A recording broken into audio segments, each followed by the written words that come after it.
saya sehat walafiat tanpa kekurangan satu apapun. Harapan saya kepada masyarakat Kota Banda Aceh khususnya dan masyarakat Aceh pada umumnya, marilah sama-sama kita melakukan donor darah di PMI Kota Banda Aceh untuk membantu sesama manusia, karena setetes darah dapat menyelamatkan jiwa manusia.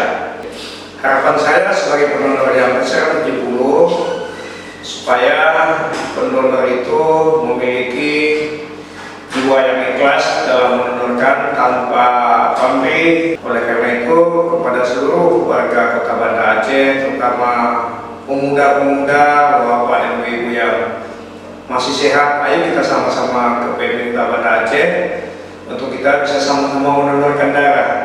2011 saya juga sudah diundang ke Istana Negara oleh Presiden Republik Indonesia waktu itu Bapak Bambang Susilo Yudhoyono untuk menerima penghargaan Satgas Bencana Sosial dari Kepala Negara.